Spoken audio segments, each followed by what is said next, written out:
مرحبا بكم على قناة غرينتا دي زاب. تابعونا لكي يصلكم جديد المنتخب الجزائري والمحترفين.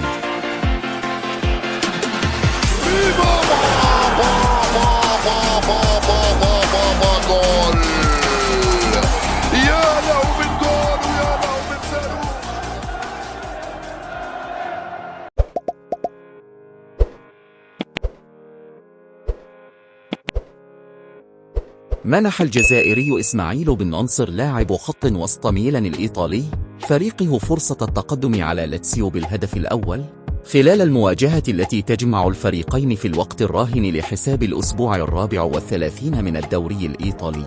وتمكن بن ناصر من وضع ميلان بالمقدمة بتسجيله الهدف الأول عند الدقيقة 19 بعد نجاحه في الضغط على مدافع لاتسيو قبل تسديد كرة قوية من داخل منطقة الجزاء سكنت الشباك على يسار الحارس.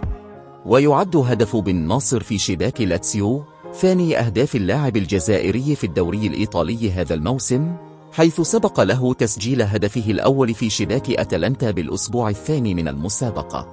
ورفع بن ناصر رصيده إلى 3 أهداف مع ميلان هذا الموسم، حيث سجل هدفا آخر في مرمى نابولي في ربع نهائي دوري أبطال أوروبا وسط مشاركته في 39 مواجهة عبر مختلف المسابقات هذا الموسم.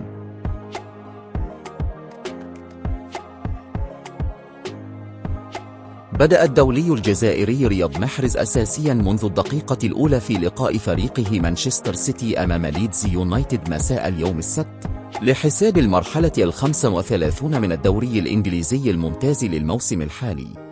وقدم نجم الخضر تمريرتين حاسمتين في المباراة التي انتهت بفوز السيتيزنز بنتيجة 2-1، حيث سجل متوسط الميدان الألماني الكاي غوندوغان بالدقيقتين 19 و27 وكلاهما بصناعة من محرز، في حين أحرز الإسباني رودريغو هدف ليدز يونايتد الوحيد في الدقيقة 85.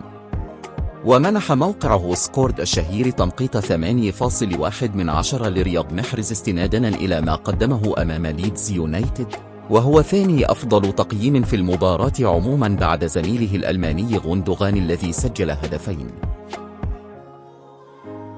وقدم هو الآخر رامي بن سبعين تمريرة حاسمة لزميله بتوزيعة مميزة في الدقيقة 35 خلال المباراة التي فاز بها نادي بوروسيا مونشنغلادباخ على ضيفه بوخوم بثنائية نظيفة ضمن منافسات الدوري الألماني. وتعرض الدولي الجزائري رامي بن سبعين في الأيام الماضية لصافرات الاستهجان من قبل جماهير ناديه بوروسيا مونشنغلادباخ، وذلك بسبب قراره بعدم تمديد عقده الذي سينتهي شهر جوان المقبل والالتحاق بصفوف بوروسيا دورتموند في الميركاتو الصيفي.